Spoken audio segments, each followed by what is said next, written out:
Okay, everybody should be able to see the screen. Is that okay with everybody? Yes. Yep. Yes. Okay, just want to make sure. All right, let's see here.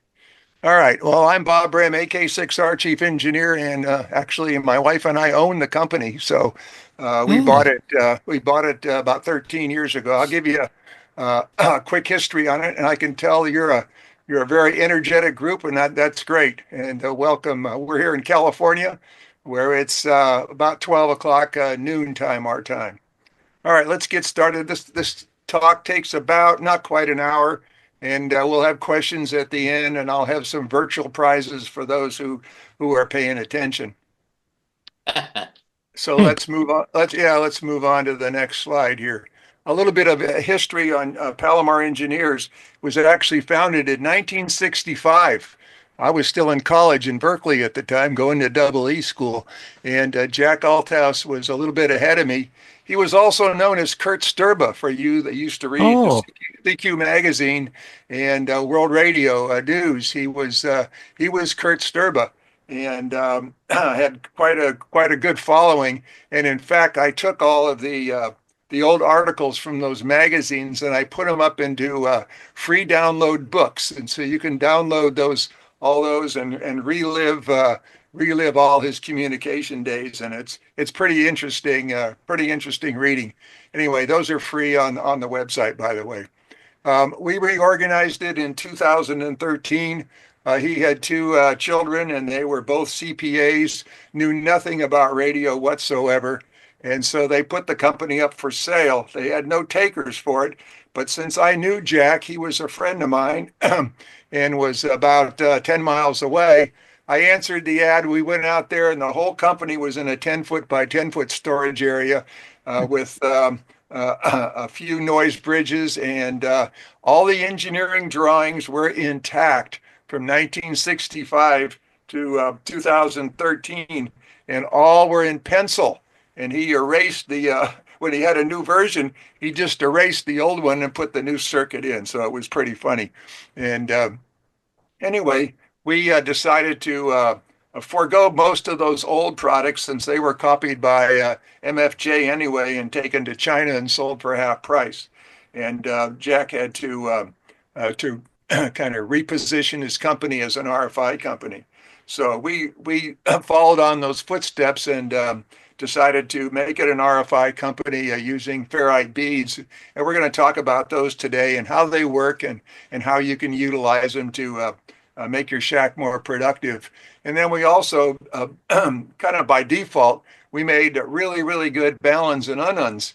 And then we started putting wire on the ends of those. And now half of our sales are antennas. We sell antennas all over the world with some unique designs that nobody else has caught on to yet. But our objective all along, I've been a ham since 1963.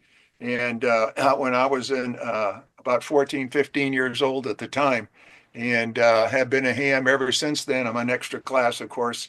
And I'm a CW guy too. I grew up in that, and that's what I like. But I do a lot of FT8 and RTTY contesting and that stuff too. But my objective all along is just provide reliable products that are made the right way, and they make radio communication more effective and enjoyable for everybody. And that's kind of been our goal all along. So we broke the company down into a variety of different parts. Some of those are ferrite core products, which we're going to talk about today: how to buy them, how to select them, how to use them, et cetera, et cetera. And from those ferrites, you can make all different types of products. And one of those is balance, balanced to unbalanced, unbalanced, unbalanced, unbalanced, ununs, feed line chokes, and coax noise filters. We pioneered coax noise filters about 2014, I think it was, and I still to this day cannot keep them in stock. We sell over 500 a month of those things because they work so well, and was just a unique product that, again, nobody's really kind of caught on to. Our antenna systems are off-center feds, end-fed off-center feds, loops, and terminated dipoles, used a lot by the ALE group of people who do automatic link establishment. And there's about 40,000 of those hams that do that, by the way. We have RFI solution kits for hams, commercial, household. If you have an LG refrigerator or an LG washer dryer, I guarantee you got noise that you shouldn't have in your radio. And we can fix that. And you can just buy a household RFI kit, put it on, and bingo, the problem goes away. And so it's solution oriented uh, RFI problem solving. We sell through ham radio outlet, have been for quite a few number of years, direct eBay, and we also have a new dealer up at Radio World up in Ontario. And we also sell in Switzerland, and I think we have another one in South America somewhere too. We primarily service the consumer market, the ham radio market, but we also do a lot of commercial and military. There's about 500 emergency vehicles around the United States run by various government agencies, which have our ferrites in them, and they help with their communication. Anyway, enough about us. Let's talk a little bit about RFI and how it can be used. And the first thing we talk about is, are you the source of RFI?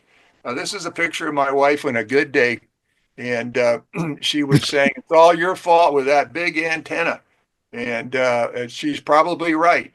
And maybe even you had this experience like I do, or I did. Maybe you even got an award, or you can apply for an award.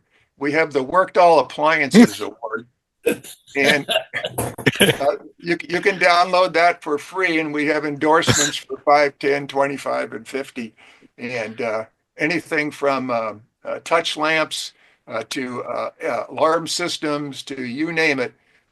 People have called me, and we've been able to establish or buy or formulate a kit for them to solve that problem.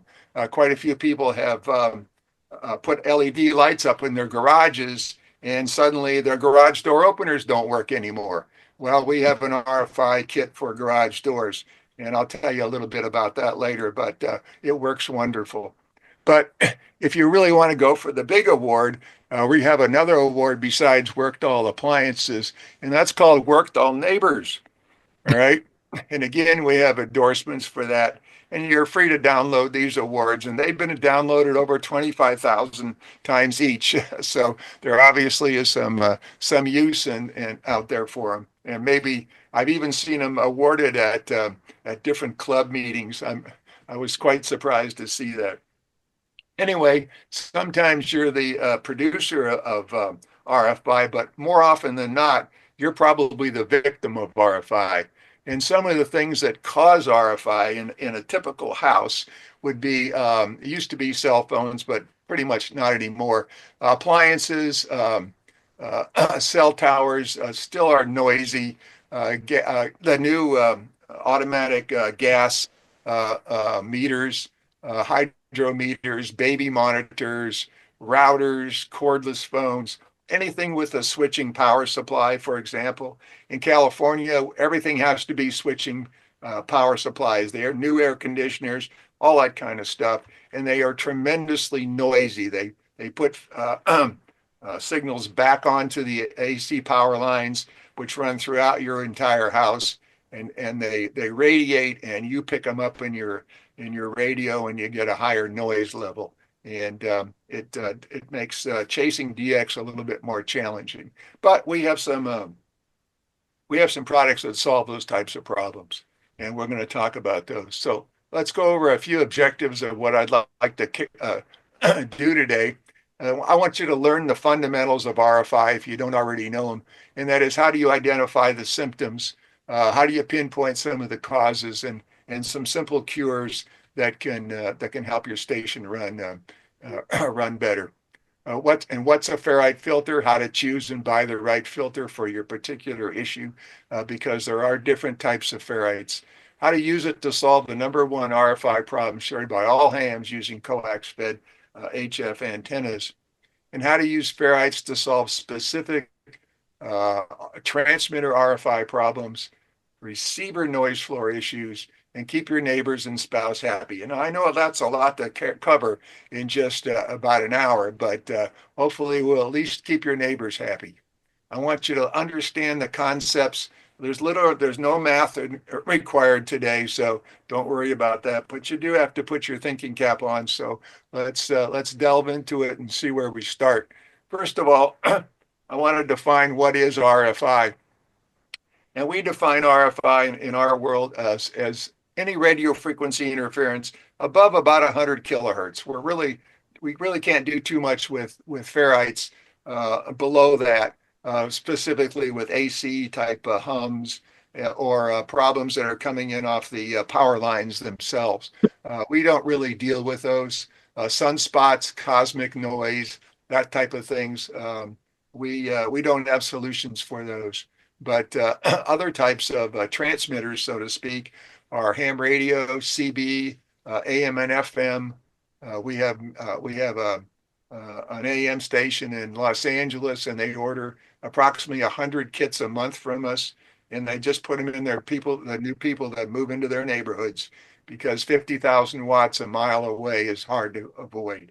But anyway, Yeah. some of our kits will solve most of those problems. Other electronic devices, particularly speed controllers.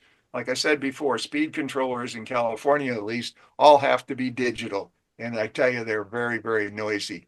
And inverters, switching power supplies, we're all getting switching power supplies now for most of our radios, including Yaesu's, of course.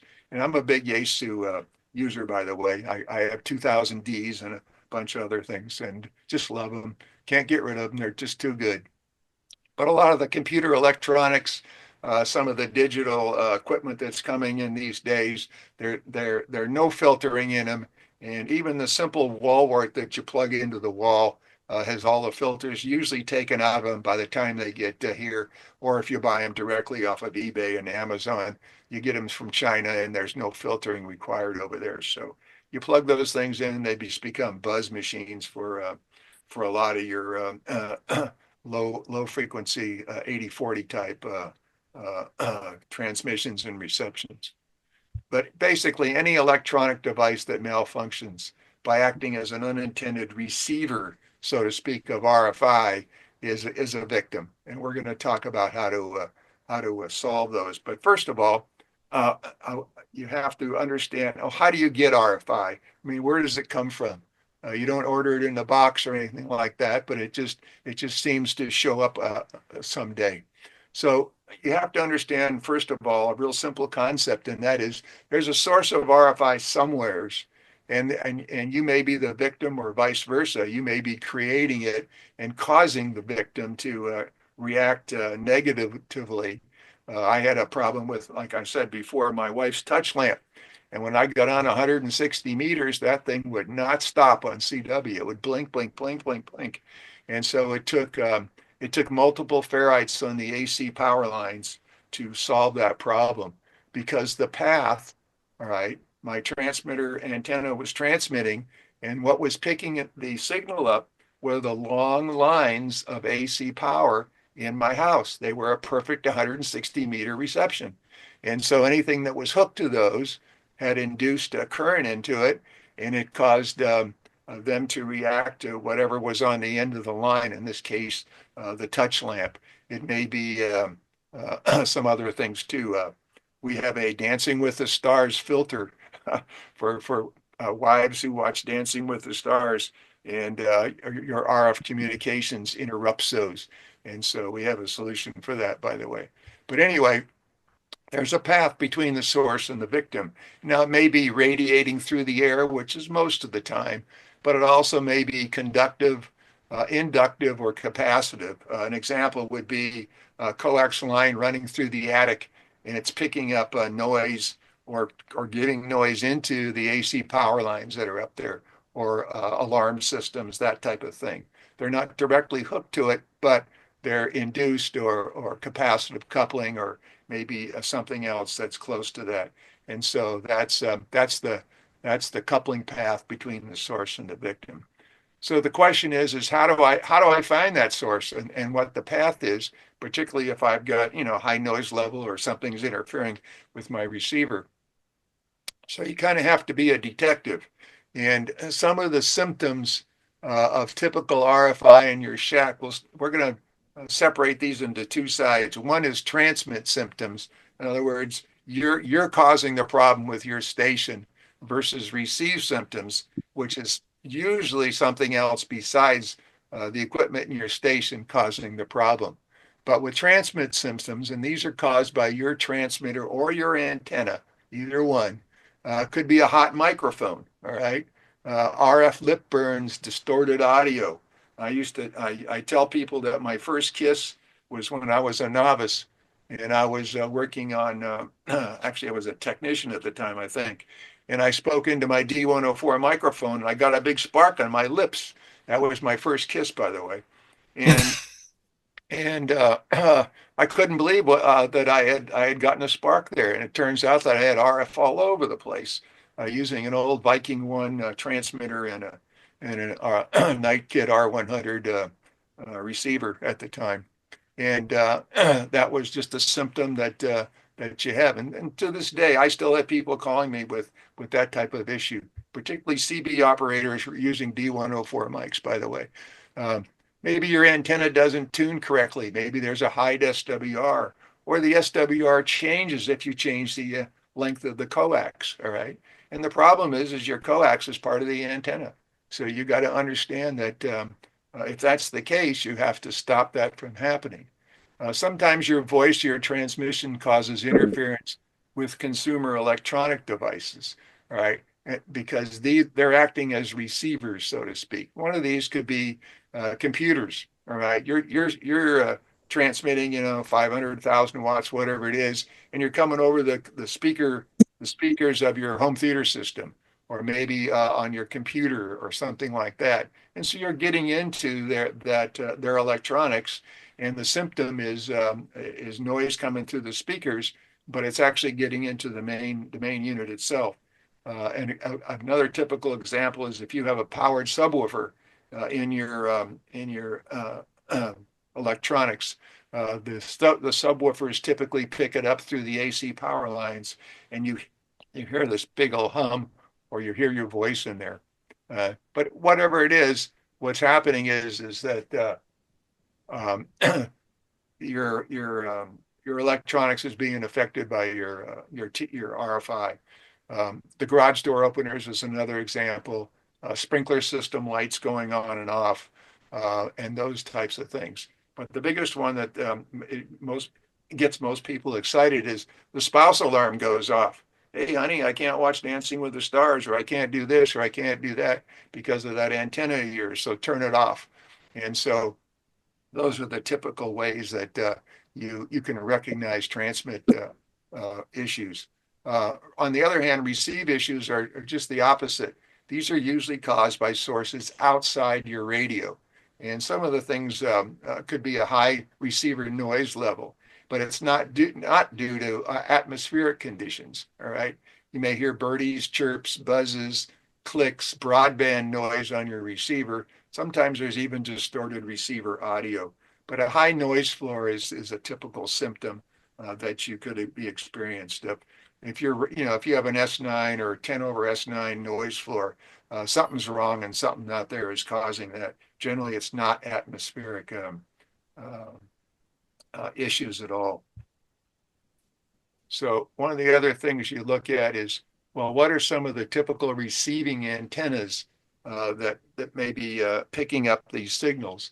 And you can separate these into two different areas. One is long antennas, and long antennas, just like you all know, typically are on about 160 to about 40 meters, maybe even 30 meters. Those are long, physically long antennas.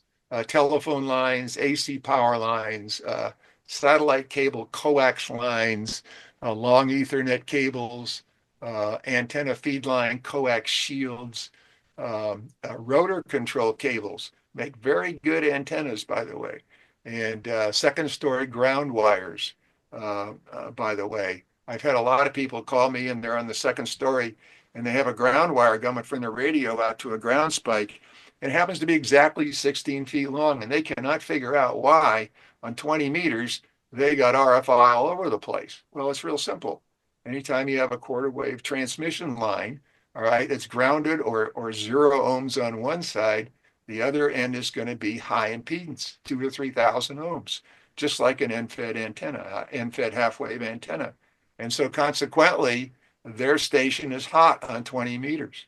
So just avoid quarter wavelength lines on any band if you're on the second story and you're running ground lines. Make it 18 feet or make it 23 feet or some non-resonant length. Otherwise, you're going to experience a hot microphone or a hot chassis at any one time.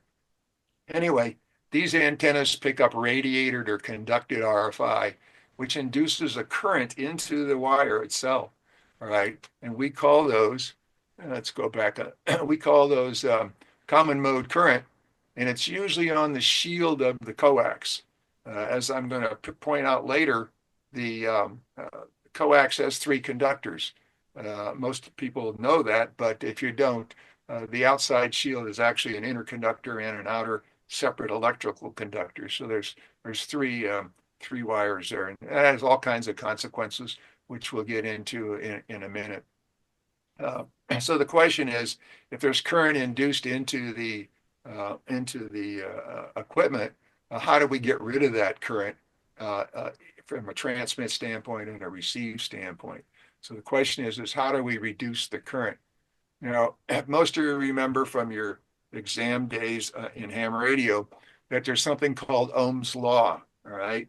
And I got a little picture of it over here where you can get my little arrow over here. This is Ohm's law. You have E divided by IR, all right? And here's a simple trivia question for you. E stands for electromotive force. Electromotive starts with an E. That makes sense. R stands for resistance. All right. Now, why isn't there a C down there for current? But no, we're using an I. So what does I stand for? That's the trivia question you can think about. If you know the answer, don't blurt it out or anything, but we'll ask for it a little bit later. So anyway, I equals E divided by R. So one way to minimize I, okay, is to shut down the source. In other words, set E to 0. Just turn off your radio. You're not going to be causing RFI if you turn it off, all right? Another way is to choke the path. In other words, to minimize I, you have to increase R. And you typically would do that with a small choke, at least 1,000 ohms to have any measurable type of difference, all right? If you want to protect a victim, like a receiver or a touch lamp in the case that I talked about already, you have to set R very, very high, and it has to be over typically about 5,000 ohms. And unless it's over 5,000 ohms, it won't stop it. You'll have to put multiple ferrites in series to do that. So our objective in reducing RFI, either in you as a source or as a victim, is to reduce the current that's causing that RFI, right? And so in order to do that, we need to talk about a real simple solution called a ferrite, right? And I have a little picture down here. It says, ferrites are your friends to cure RFI. So let's talk a little bit about those. We're going to talk about how to select them, how to buy them, how to configure them, and actually how to apply them to your specific needs, all right? And basically what they will do is suppress RFI so that it doesn't become an issue. Now, ferrites in general have what they call topologies, or in English, that's shapes. They have different types of shapes. And one is a slip-on bead. That's usually it's a cylinder, and they come in all different types of sizes, and they're called beads. The other is a snap-on bead. Kind of looks like a clamshell. It opens up, and it's got a coupler that keeps it shut. And then the third one is a toroid or a ring. All right. The fourth one in the picture here is the fuzzy ferret, and that's spelled differently. And unfortunately, even though they're cute, we don't use those at all. They're just used for show here.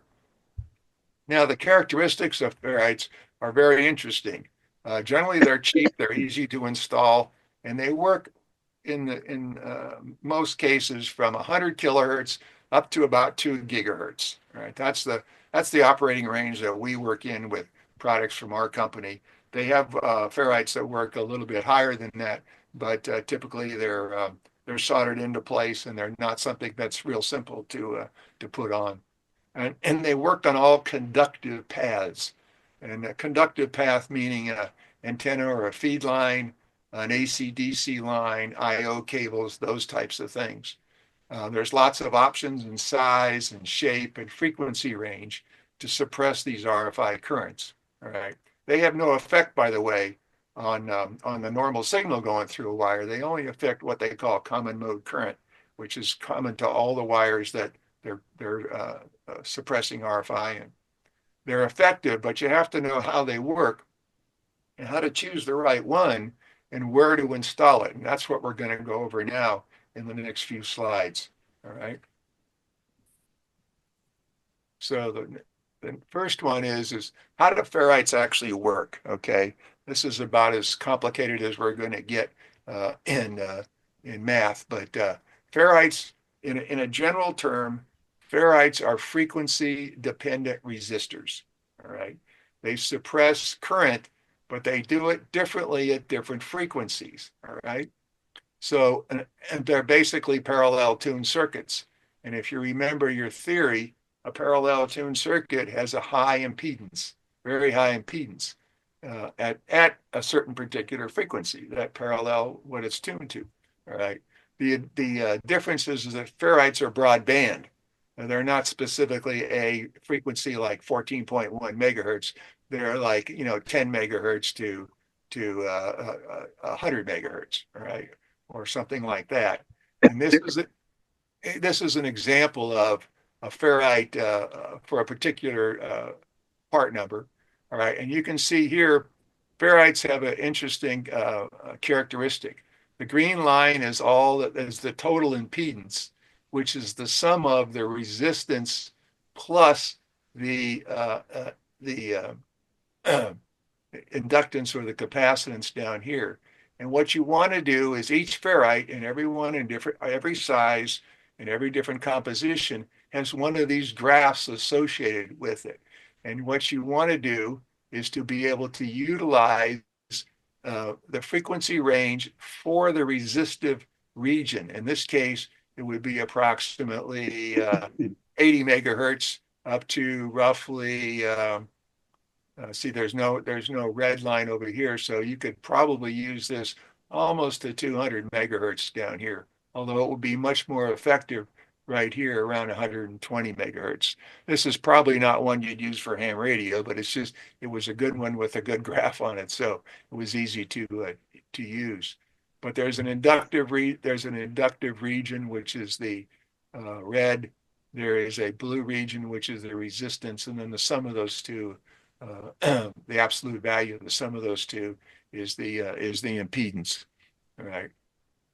So how can you increase this resistance? All right. We'll talk a little bit in a minute about how do you choose the right ferrite for the right frequency range, but right now is how do you increase the resistance? Well, if you remember, resistors add in series. In other words, if you have a 10 ohm resistor and a 10 ohm resistor and a 10 ohm resistor, and you put three of those in series, you'll have 30 ohms. All right. And so ferrites work the same way, but they're just a little bit different. And so I graphed here a graph from 1 megahertz up to 61 megahertz, typically the ham bands. The ham bands are actually outlined in blue here vertically. So this would be 6 meters. This here is roughly 10 meters, et cetera, down here to the lowest one, which is 160 meters. So you'll see in this graph that this is a graph of the resistance, all right, or the impedance actually of the number of beads. So 5 beads has an impedance roughly here, all right, which is essentially the resistance. 10 beads has a little bit higher because it's 2 in series, and then 15 beads has a resistance graph like this. However, once they all hit roughly about 10 meters here, they're all the same, all right? And that's because their frequency changes, and above about 30 megahertz for these particular ferrites, they're all the same. So if you're working over here on 6 meters, there's no sense in getting a more expensive 15 bead one. You might as well just use the 5 bead one. And in fact, if you carry this graph out, even on 2 meters, this graph is pretty flat all the way out to about 300 megahertz. You only need 2 or 3 beads at 2 meters to make an effective choke, for example. But here's some real numbers on the right-hand side at 7 megahertz, which is right here. All right. 5 beads is 400 ohms, 10 beads is 1,000 ohms, 15 beads is 1,600 ohms. All right. So examples of those would be feed line chokes. And probably everybody has seen a feed line choke. This is 5 beads, 10 beads, and 15 beads. They're very heavy, they're very long, and these are all heat shrinked on, I think, RG213 or something like that. But they're very effective over a broad range. And so from about, 1 megahertz up to at least 30 megahertz, all of these are better. 15 is better than 5. But once you hit 10 meters, they're all pretty much the same. And so you only need 5 at that. However, not only do they add in parallel, excuse me, in series, there's one more very useful property that you can use to both increase the resistance and also decrease your cost at the same time. And that is the ferrite resistance increases as the turns through the center hole is squared. All right. So let me say that a different way. If you put 1 turn through, that's a resistance of R, all right? If you put 2 turns through, it's 2 squared times R, or 4. You put 3 turns through, it's 9 times R. So here's some examples on the bottom here, these 3 pictures. And these are, again, at 7 megahertz, 40 meters. So if you have a small clamp on here on, let's say, RG8X or Ethernet cable, whatever it is, the resistance is probably close to about 100 ohms. If you put that through 3 times, it's 3 squared or 900 ohms. And if you get real excited and you put it through, this is an AC power line, for example, you put it through 7 times, all right, it's 4,900 ohms. So these are about $10 a piece. These are not quite $5 a piece. So it's a lot cheaper to buy one of these to get, 6 or 7 times the efficiency or effectiveness of the smaller ones. You're much better off, and it's very useful to you. And you'll see rings used on DC power supplies, AC power lines, all types of things like that. All right. The only limitation is how many times can I put it through, which is limited usually by the plug size, or unless you take the plugs off. We like to keep the plugs on because most people don't want to cut it off and put it back on again. Same with PL259 coax connectors. So now that we know that multiple turns through the center is much more effective than a single turn, there's one more characteristic here that's very important, and that is how do you choose the right ferrite for the radio frequency interference? All right, so let's talk a little bit about that. Ferrites have different compositions. All right, now if you look at one um, um, in your hand or on the table or the desk, you'll notice that they all pretty much look the same. They're all kind of gray chunks of ceramic type metal material. And it's hard to tell unless you know unless you perform a little test on them, to tell which characteristic of that particular ferrite is important. But here's the bottom line. If you buy them from Ferrite Corporation and all the other ferrite manufacturers also have their own designations, we divide those in what they call mixes. And a mix is a compound chemical formula of the ratio of iron manganese and iron oxide and manganese zinc. All right. And so typically the ones that are used by hams for RFI purposes are typically 4. There's mix 31 and 75 and mix 43 and 61. And here's a graph from 100 kilohertz all the way up to a gigahertz. And this is the characteristic resistance graph that I showed you before for that one particular part number. But what you'll notice is mix 75 here. Mix 75 is very good. This is the resistance per one turn, by the way, is very good up until about 7 or 8 megahertz here, when mix 31 is actually a heck of a lot better. And that's the one we see used for a lot of the balance and ununs and stuff like that that are one-to-ones. All right. And then mix 61 here, all right, really takes over around about 200 megahertz. And from 200 megahertz up to a gig, it's much better for RFI suppression. Well, it's not much better, but it's got better fundamental frequencies. If you use multiple turns with 31s, you can essentially get the same thing as a 61. All right. And then mix 43 is kind of in the middle here. 43 came out right after World War II, and it's made in every size, conceivable size you can think of. Mix 31, on the other hand, has only been out for about, well, I think about 30 years, and it's not made in all the different sizes. So some of the options that you have in terms of sizes are completely different. And then Mix 61 is an old one too, and it's been around for a long time. And it has different uses, particularly for impedance transformers that are very favorable. Now, an example of the useful frequency range is mix 75 is about 0.1 to 5, 31 is 1 to 300, 43 is about 20 to 250, and mix 61 200 to 2000. Just what I was showing you here in the in the graph. The most popular ones in the ARRL magazines and stuff is mix 31. We don't really talk a lot about 75.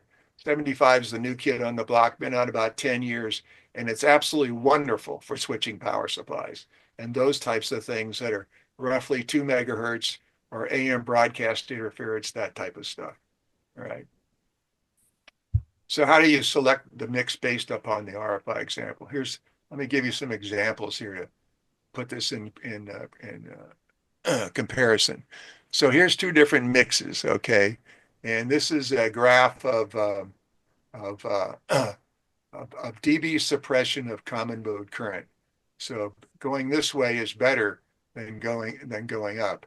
So here's a comparison of mix 31. Remember those sleeve balance or those sleeve chokes that we saw, the 5, 10, and 15 bead ones. So 5 beads of mix 31 as a suppression of in this case about 15 dB at on 20 meters.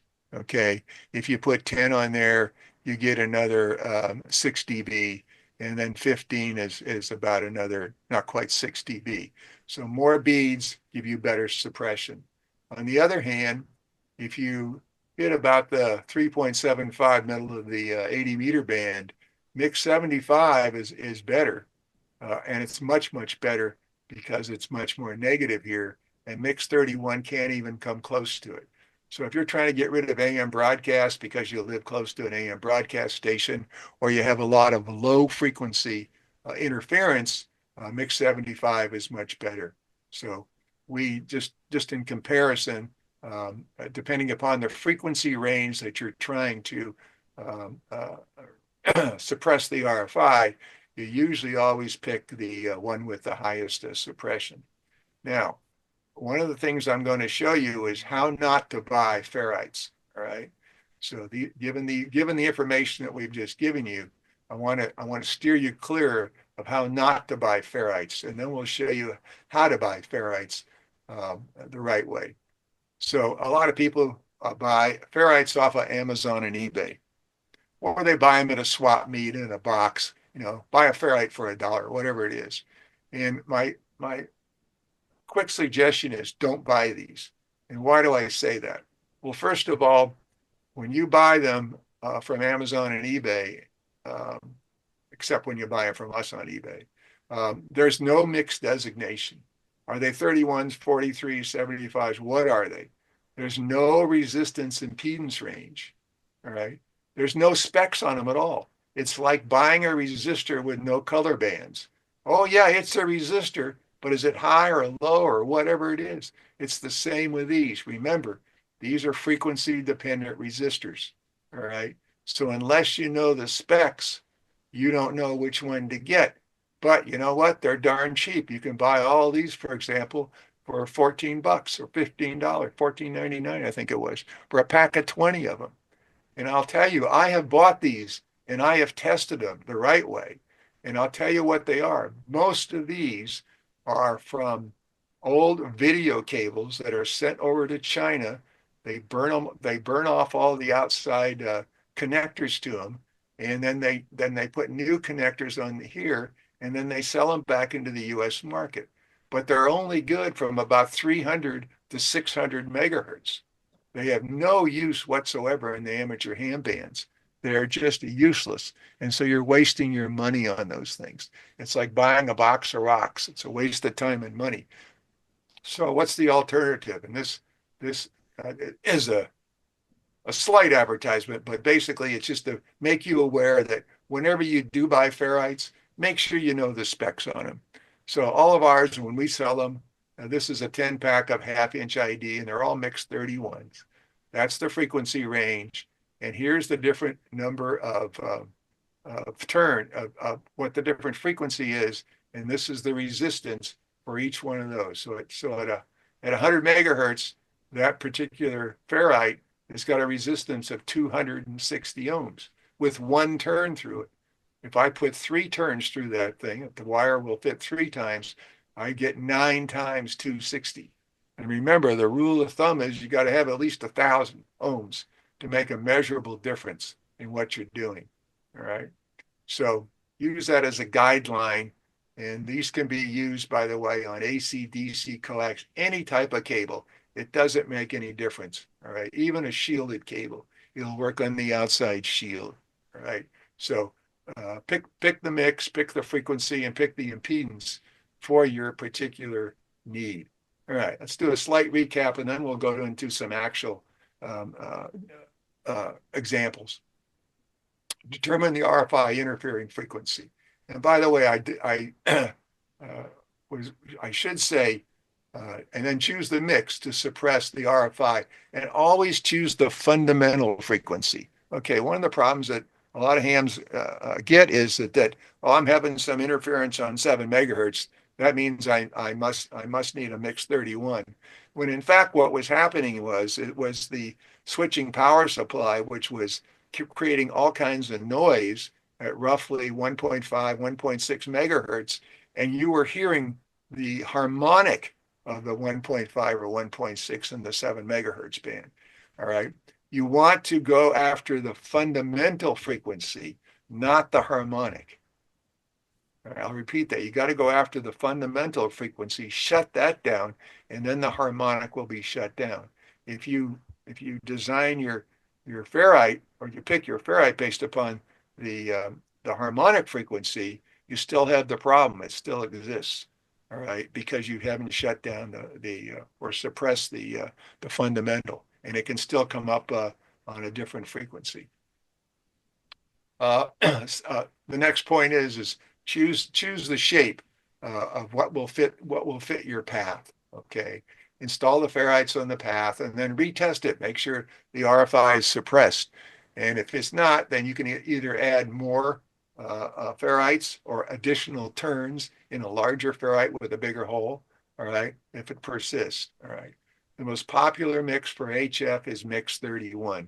All right, and mix 75 for what 0.1 to 5 megahertz, mix 61 for these. All right, now I'm gonna tell you something that hams get confused a lot about frequency ranges. The frequency ranges that I'm giving you are for RFI suppression. All right. The frequency range for these mixes, when used as impedance transformers, that means 2 to 1s, 4 to 1s, 9 to 1s, 49 to 1s, etc., are completely different. All right. They're completely different ranges. So, for example, you'll see a lot of end-fed half waves using mix 43. or even mix 53, right, or 52 rather. And the reason is because that and they're used on HF. Well, according to our examples here, they wouldn't work for they'll work for suppression on a different frequency range than they do as an impedance transformer. All right, and so one of the things that I wanted just to let you know is even though you're using a mix 31 is in the frequency range that you want to use, you never use it for an impedance transformer. And the reason is it's got too much resistance. It will heat up very easily and saturate at very low power.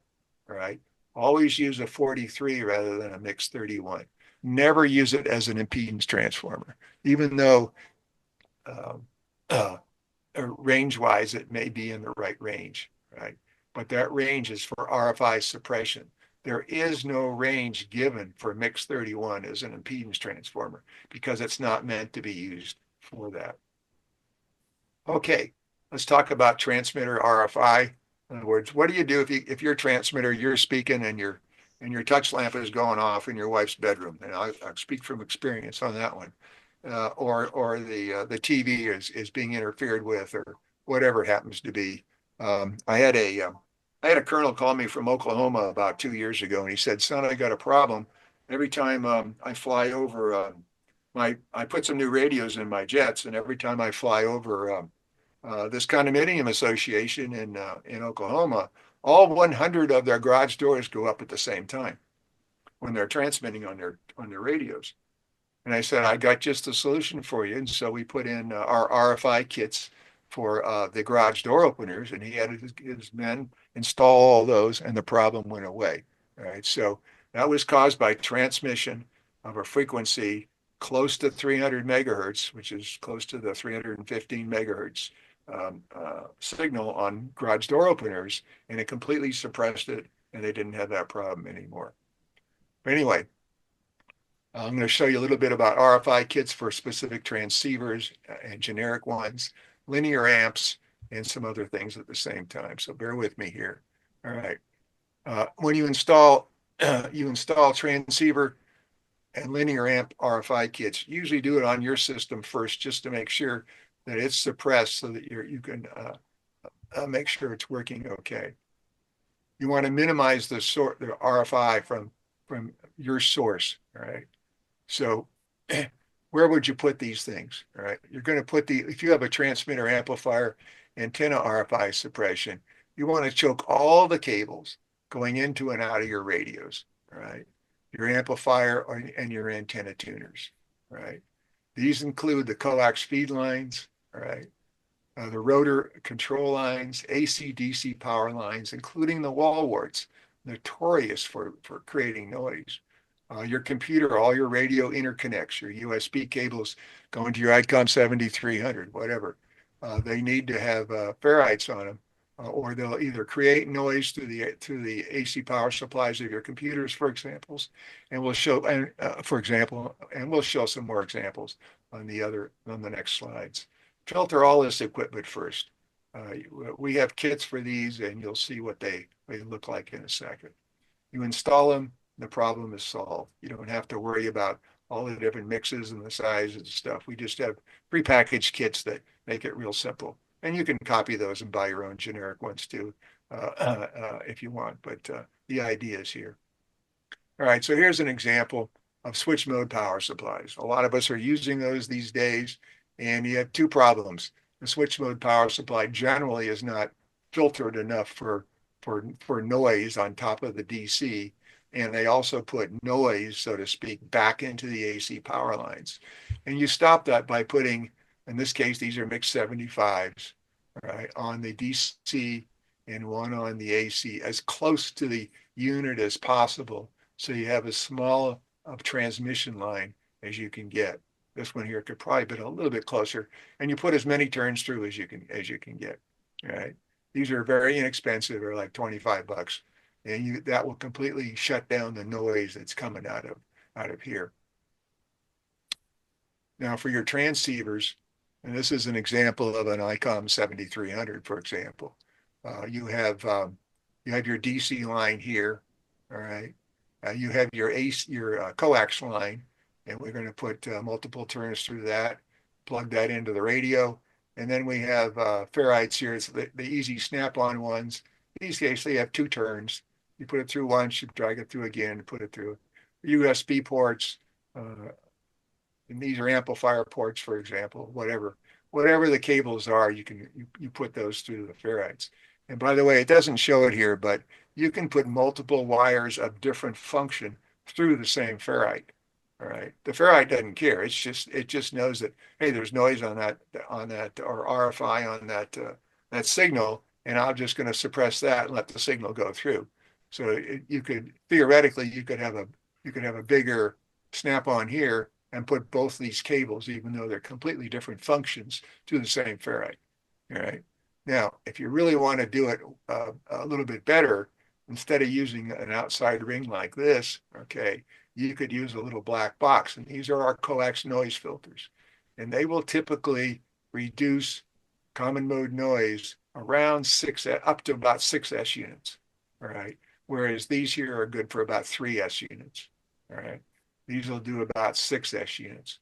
So just imagine your noise floor from common mode noise dropping 6 S units and what you could be working if you could hear those things. All right. So the rule is clean up your RFI source first. Get that all done.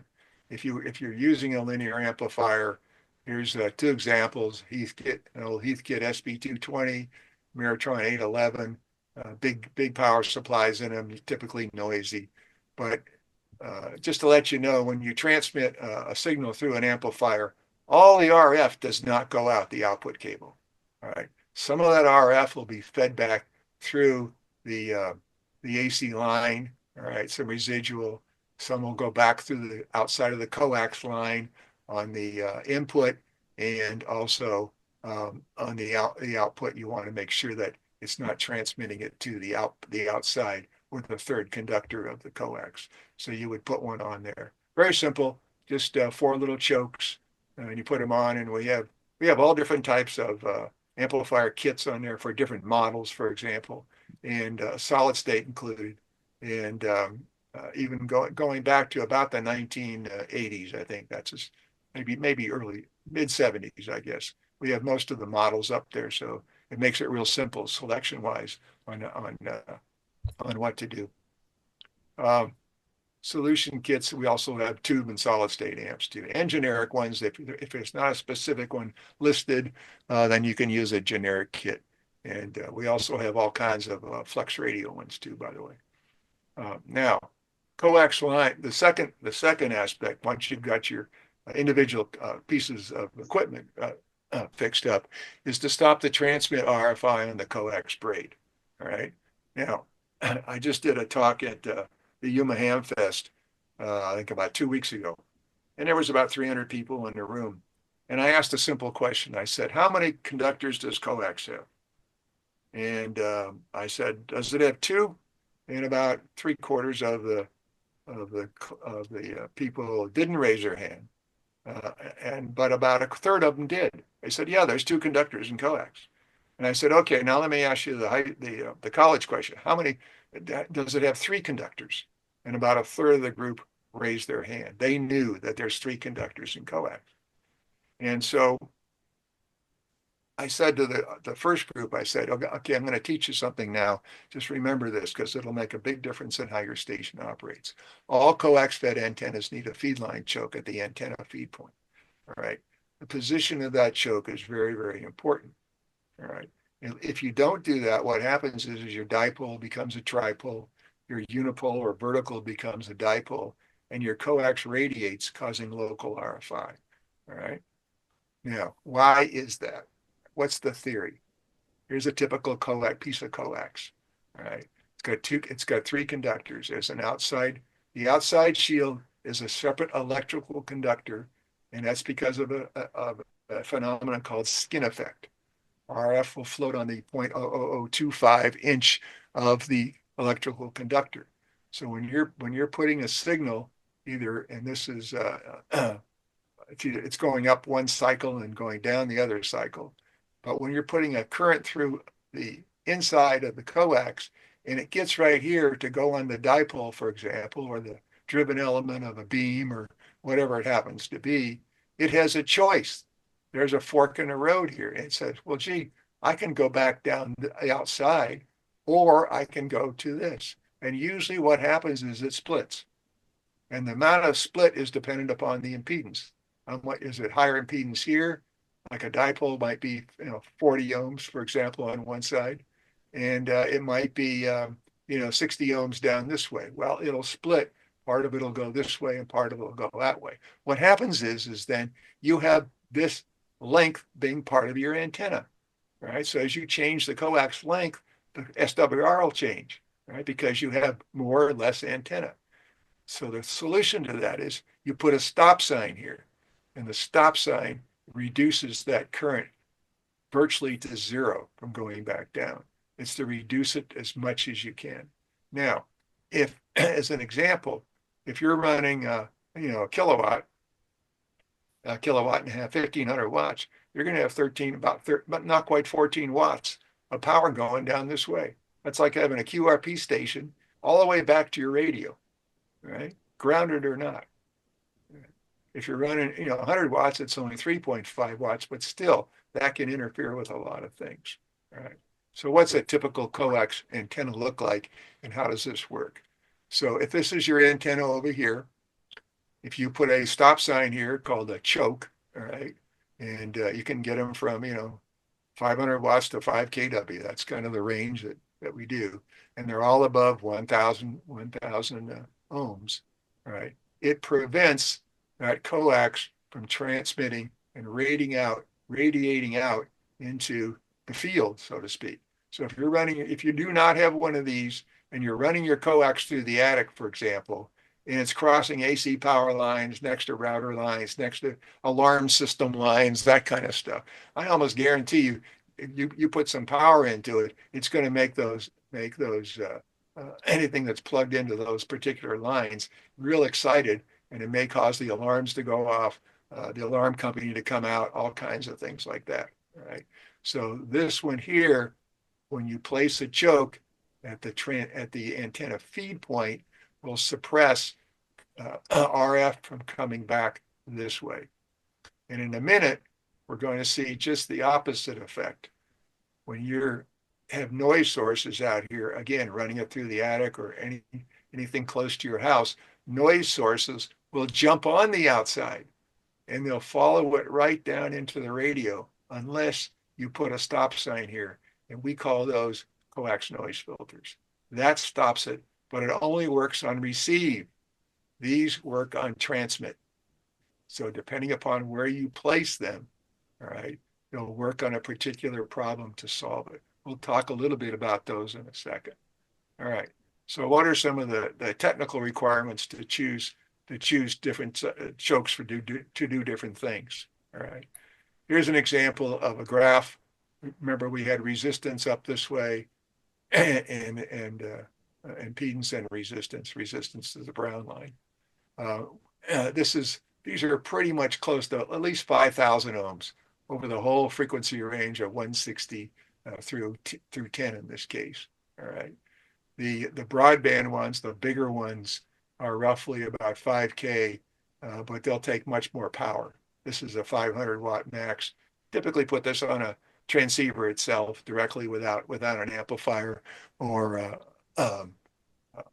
something close to that power level. Whereas these will go up to about 5,000 watts with an optional static bleeder in them if you want to bleed off some of the static that you're getting from your antenna. And there's the whole side story about that. And Art Bell and I designed these about 10 years ago to use static bleeders because he had two 1,700 foot loops above each other, and he was getting 90 volts of wind static on his antennas, and they were taking out his FTD 9000 radios, and it was costing him a lot to get those repaired all the time. So we designed something called a static bleeder, and it completely eliminated that problem. And that's an option on the larger ones. Now, if we take this same data here, this resistance data, but we measure it on a VNA as common mode radiation resistance, you'll see that, as I was saying before, these little black boxes are good for about 38 dB, which is roughly about 6S units of noise reduction when they're placed next to the radio. The larger units over here with the high power, they're good for about 49 dB. So, they have more ferrites in them and they have more power capability. And so you can get a much better suppression of common mode current. Again, just like in ferrites, most of the companies do not publish the specs on their chokes. I don't think I've seen any of them that have anything close to what we have, and none of them have these types of graphs, right? So you know what you're buying. This is the same as buying, if there's no specs with it, all right? It's the same as buying a resistor without color codes, right? And I'll give you some examples here. I buy a lot of our competitors' stuff, but for those that are old like me, who remember all these old Ballons that came out in the 60s and the 70s, these Ballon chokes. This is an old W2AU, very popular for a long time. And however, if you run the graph on it, it's only good about one frequency, about 4.8 megahertz. Otherwise, it has zero suppression. You see the zero here? That means zero suppression for the rest of the whole thing. But it's good at close to a little bit above 80 meters, right, 75 meters. Now, the W2DU, which was a little bit better designed, has a suppression of roughly 12, maybe 18 through most of the frequency range. So much better choke. Now, if you look at ours, all right, these are ours. We start about 30 dB, not quite 30 dB, and we go down to about minus 42 here, and we're much better all the way across to 6 meters. We make them not only in tube form like this, and that's real handy for putting on the mast or the boom of a beam, for example. Or if you want to put them on a wall, we make them with studs on top. You want to use them as a Ballon for a dipole, for example, you would use the box type like this. So we perfected the effectiveness of these chokes, and it makes a huge difference between this one here, where you get about 3S units, to ours where you get 7S units of noise reduction. So what are typical installation points? And these are what I was just talking about. Here's a mast or a boom of a 6 meter beam in this case. Here's a little small Ballon, all right, 500 watts. A lot of QRP guys use these. And then here's a hybrid Ballon, which has got a 4-to-1 impedance transformer in, and it's got the 1-to-1 all in the same box, right? So the 1-to-1 stops the radiation from the coax, and the 4-to-1 does the impedance transformer for a loop antenna or for an off-center fed dipole, for example. Now, the third thing is specifically RFI kits for neighbors or for appliances in your own house. All right. Remember our girlfriend here, and it's either you're gonna have no RFI or you're gonna have this coming at you. And I would prefer to have no RFI. Now the neighbor has got his own strategy. What he does is he chokes you. All right. He's not going to choke his equipment. He's just going to go choke you, and that'll stop the whole thing. But your strategy is a little different, as we know. All right, you're going to look and try and figure out the source, the path, and the victim. Do it the classic way. You assess his problem, and maybe he's just got a bad receiver, or something's wrong with his telephone or his HD TV. I've seen this happen before. Old 1960 stereos, for example, have that issue on a lot of different frequencies. Determine the frequency of the transmitter, whatever that is, that's causing the problem. It may not be in all bands. It may not even be you. It may be his noisy air conditioning unit, for example. Find the path to the victim, choose an RFI kit from some of our kits, and choke the path and protect the device. Right? If you're not quite sure that about what you might be, let me rephrase this. You may be causing the problem yourself with your transmitter, And if you are, you can take these. We have a simple pen here. This pen, there's no batteries involved, but it's got an RF detector in it, and you can put this next to a transmitter. For example, here's a transmitter on 2 meters, and it lights it up green. Right? Otherwise, it doesn't light it up at all. And you can use these. You can have your neighbor take it to different parts of of his equipment or different things in his house, and say the pen light up as you transmit, for example. And you can determine whether it's you causing the problem or not. Most cases, it will never light up from you. It's usually something in his place. Now, if you have a specific need for alarm system RFI, we have kits for that. Home theater RFI, okay, which is real typical. You're getting into your speakers or the HDTV, computer RFI, miscellaneous AC. This is the garage door one I was telling you about. AC power line and the sense lines have all got ferrites on them, and that usually stops the problem.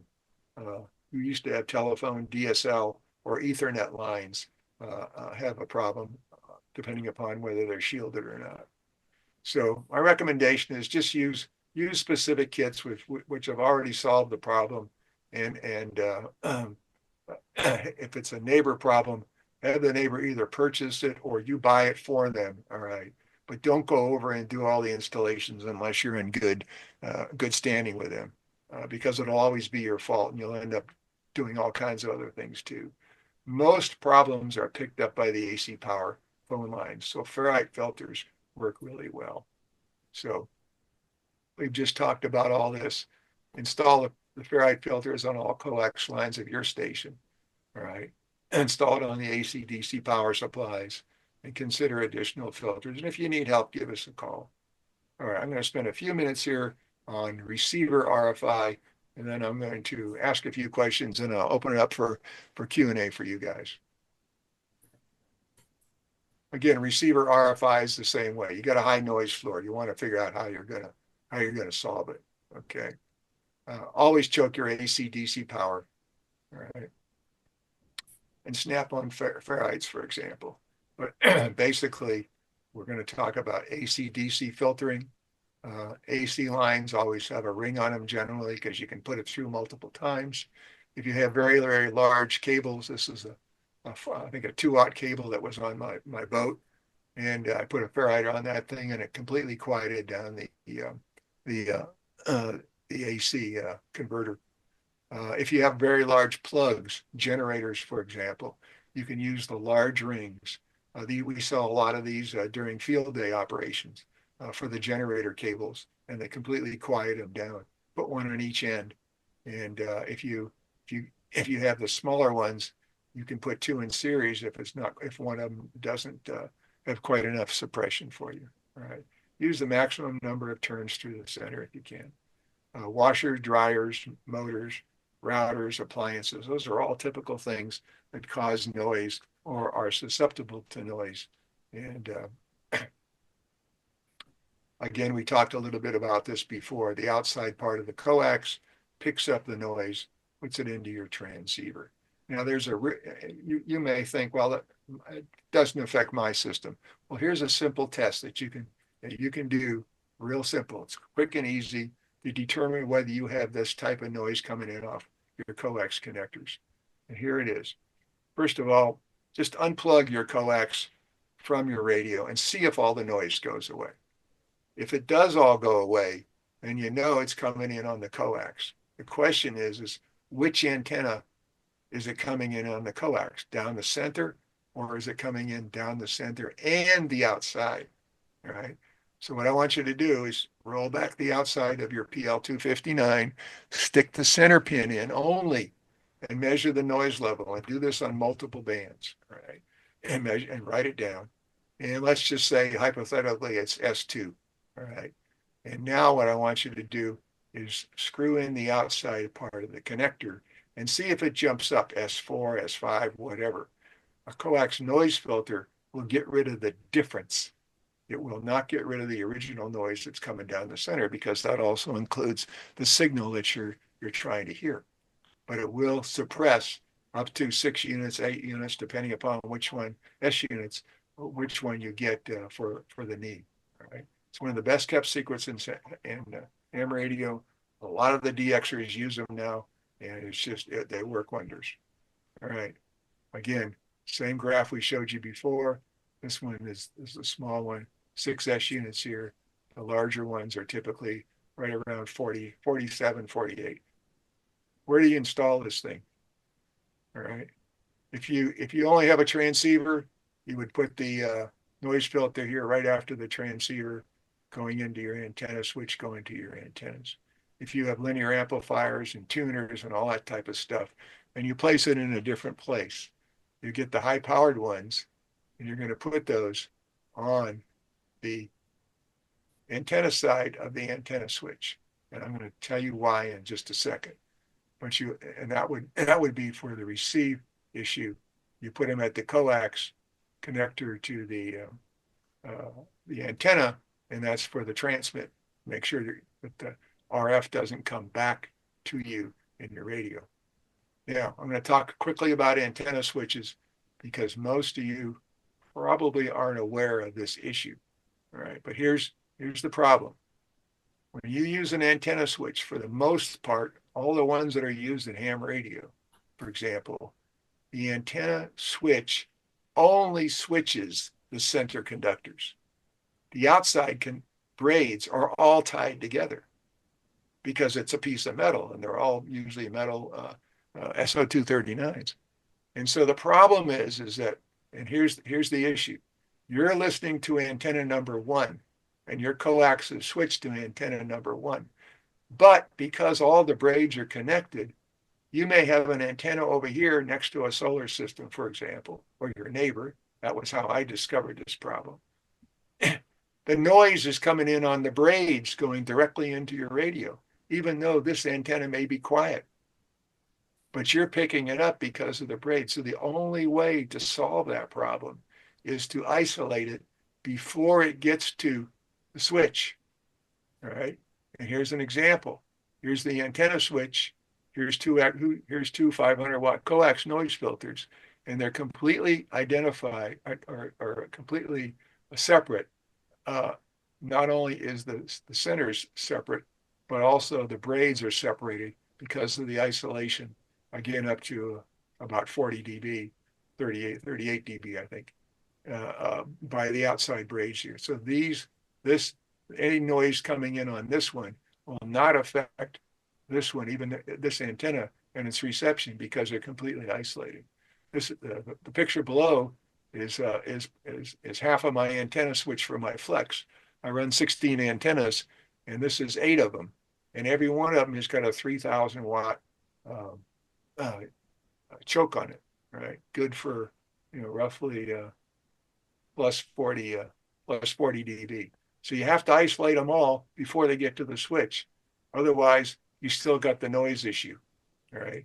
If you were to take that choke or even the small one and put it in the common line, you're still fighting the noise of 3 antennas, no matter which one you select. All right. So real simple. Anyway, enough of my talking. I'm going to give you a quick goodie here. The most popular ferrites are the 1/2 inch, the rings, and they're mixed 31s. And if you're a newbie, you haven't used it before, or even if you want to use it sometime in the future, or pass it on to a friend, if you put in the discount code newbie25, you get 10% off on all your orders. All right. So let me do a little quick test here, and then I'll open it up for questions. I know I've taken a little bit longer than usual, but it's a good topic, and it's real exciting. All right, what are the 2 best ways to increase the choking resistance of a ferrite filter?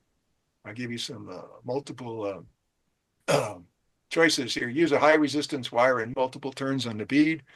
Use multiple turns in double shield coax. Use multiple beads in series with multiple turns. Use mix 31 and mix 75 in series with a single turn. All right. Any ideas from anybody? If no answers, I will tell you what the answer is. B. Right. C. C. I'll go with Charlie. Charlie. The first person gets a virtual ferrite. Usually when I'm do this in front of the class, I usually give them a ferrite ring, but right now I can just give you a virtual one. But C is the correct answer. You're right. Okay, now we got the hang of it. We got a couple more. Mix 75 is used in which frequency range to suppress RFI common mode current? 1 to 300, 200 to 2000, 150 to 5, 1 to 2000, the CB band only. Any ideas? A. D. D. E, who said E? Is it Echo? C like Delta. Charlie. Charlie. Two Charlies in a row. You're right. You get the next virtual award. Okay, here's the next one. What is one of the best kept secrets in ham radio? Ladder line has more loss than coax. A coax wound choke can cover all frequencies from 160 to 6 if the coax is long enough. All ferrites work at all frequencies, so buy the cheapest. Coax noise filters reduce common mode noise in your receiver so you can hear more stations, and all extra class hams go to heaven. A. Delta. Dog, he isn't dog. You're right. One bonus question, and you should all get this right, I hope. Which company is your best source for RFI and HF wire antenna solutions? Palomar. Palomar. That's our contact information.